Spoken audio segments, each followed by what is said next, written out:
வந்திருக்கும் அனைத்து நல்லுள்ளங்களுக்கும் எனது இனிய மாலை வணக்கங்கள். கடந்த 10 வருடங்களாக நமது தாய்மொழியான தமிழை ஆர்வத்துடனும் ஈடுபாட்டுடனும் கற்று வந்துள்ளேன்.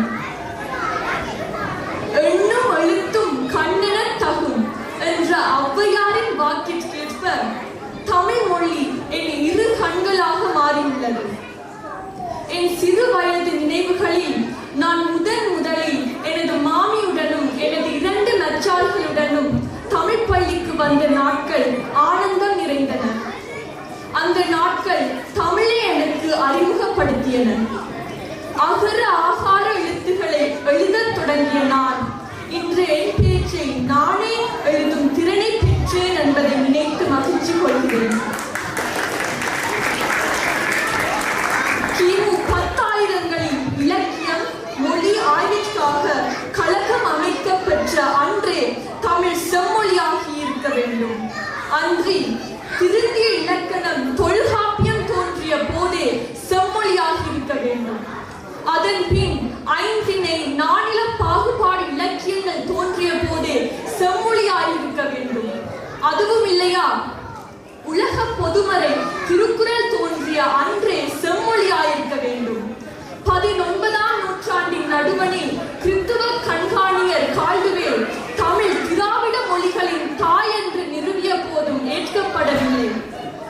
பின்னர் 2004ஆம் ஆண்டில் தான் இந்திய நடுவண் அரசு தமிழை செம்மொழியாக ஏற்றுக்கொண்டனர். உலகில் மக்கள் பேசும் மொழிகளில் ஏறக்குறைய 6000 எனப்படுகிறது.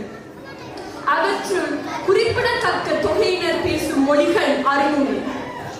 அவற்றுள்ளும் இலக்கிய இலக்கணமுடைய மொழிகள் ஏறத்தாழ 300 எனவும் கருதப்படுகிறது.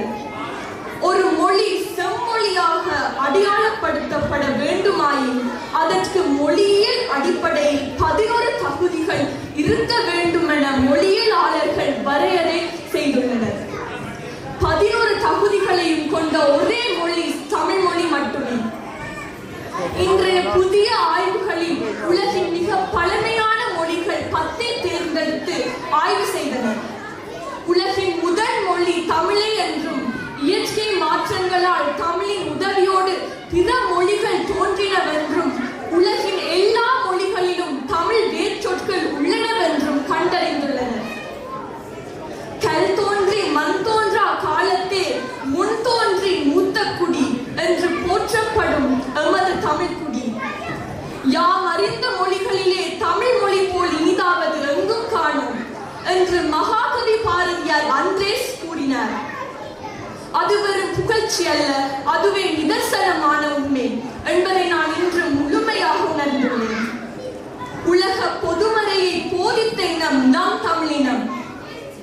கடல் கொண்ட குமரி கண்டத்தில் தோன்றிய எமது தமிழ் இன்று உலகமெங்கும் பரவி விழுதுகளாக படர்ந்து நிற்கிறது. இமயமலை போல் உயர்ந்த இலக்கணமும் வற்றாத நதியாக ஓடும் இலக்கியமும் கொண்ட தமிழே எமது பலம். தமிழ் என்பது வெறும் மொழி அல்ல, அது எமது அடையாளம், எமது உயிர். அனைத்து மொழிகளையும் நேசிப்போம், ஆனால் தமிழை மட்டுமே சுவாசிப்போம். அனைத்து மொழிகளையும் நேசிப்போம், ஆனால் தமிழை மட்டுமே சுவாசிப்போம். இந்த உலகம் முழுவதையும் நமது சொந்த ஊராக கருதி எந்த இடத்திலும் வேற்றுமை இல்லாமல் வாழ வேண்டும் என்ற இன்றைய உலகளாவிய கண்ணோட்டத்தை 2000 ஆண்டுகளுக்கு முன்பே கணியன் பூங்குன்றனார் பாடியுள்ளார். எல்லைகள் வகுக்கும் முன்பே யாதும் ஊரே யாவரும் கேளீர் என்ற உலகையே உறவாக கருதியது தமிழன் என்பதில் பெருமிதம் கொள்வோம். அந்த உன்னத தமிழே நம் அடையாளம். உலகின் கற்பத்தில் தோன்றி முதல் மொழியை பேசி உலக மொழிகள் பிறப்பதற்கு தாய்மை தாங்கி மாந்த நாகரிகத்தை உலகிற்கு வழங்கி பல்லாயிரம் ஆண்டுகளுக்கு முன்னரே உலகின் தலைமையில் நின்ற இனம் தமிழினம். என் பிள்ளையை ஏன் தமிழ் பள்ளிக்கு அனுப்ப வேண்டும் என்று நீங்கள் கேட்கலாம். ஒரு மொழியின் அஸ்திவாரம் அதன் எழுத்து வடிவம்தான். தமிழ் என்றும் நிலைத்து நிற்க வேண்டுமானால் நாம் தமிழை தொடர்ந்து கற்க வேண்டும். எதிர்கால சந்ததியினர் ஆகிய நாமே தமிழின் பாரம்பரியத்தை தொடர்ந்து கொண்டு செல்ல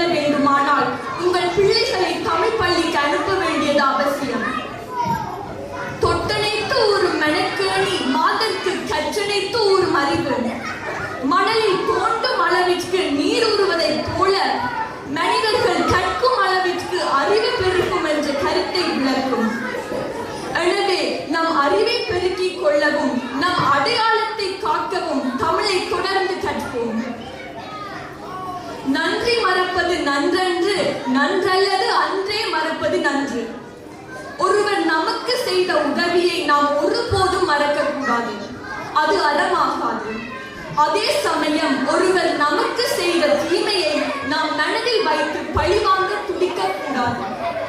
அந்த தீமையை அவர் செய்த அந்த கடனை அந்த தினமே மறந்து விடுவதுதான் ஒரு சான்றோரின் குணம்.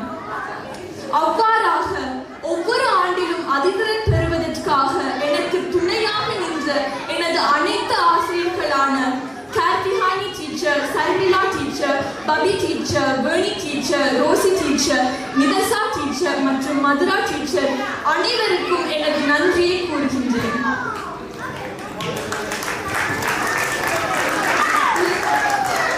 ஒவ்வொரு ஆசிரியருக்கும் நான் எவ்வளவு கடமைப்பட்டிருக்கிறேன் என்பதை வார்த்தைகளால் விவரிக்க முடியாது. என்னை இன்று மட்டும் பாசத்துடனும் அக்கறையுடனும் அன்புடனும் அரவணைத்து வழிநடத்தும் எனது உறவுகளான சைலஜா டீச்சர், ரூபன் மாமா, ஆண்டன் மாமா, ஸ்டாலின் மாமா, கலா டீச்சர், காண்டி மாமா, பாபு மாமா, சுதன் மாமா, கார்த்திக் மாமா, பாபு மாஸ்டர் மற்றும் சுபானி ஆண்டி ஆகியோருக்கும் எனது மனமார்ந்த நன்றிகள். நீங்கள் ஏற்றி வைத்த அறிவுச் சுடர்தான் இன்று என்னை இங்கு நிற்க வைத்திருக்கிறது. இந்த தருணத்தில் எமது பாடசாலை அதிபர் ஆகிய திரு தம்பையா குணசேகரன் பற்றி சொல்லாவிட்டால் இவ்வுரை முடிவுறாது. குணா மாமா ஒரு மிகச் சிறந்த மனிதர். தன் பள்ளியில் பல மாணவர்களுக்கு வழிகாட்டுகிறார்.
நீங்கள் இல்லை என்றால் எனக்கு தமிழ் நீரை எனக்கு இதாத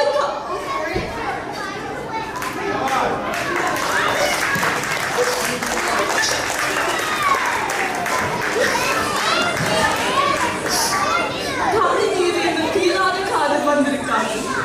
கடந்த 19 ஆண்டுகளுக்கு மேலாக பல போராட்டங்களுக்கு மத்தியிலும் ஒவ்வொரு பிள்ளைகளின் எதிர்காலத்திற்காகவும் அவர் அயராது உழைத்து வருகிறார். அவர் மீது நான் வைத்திருக்கும் மரியாதைக்கும் மதிப்புக்கும் ஈடு இணை இல்லை.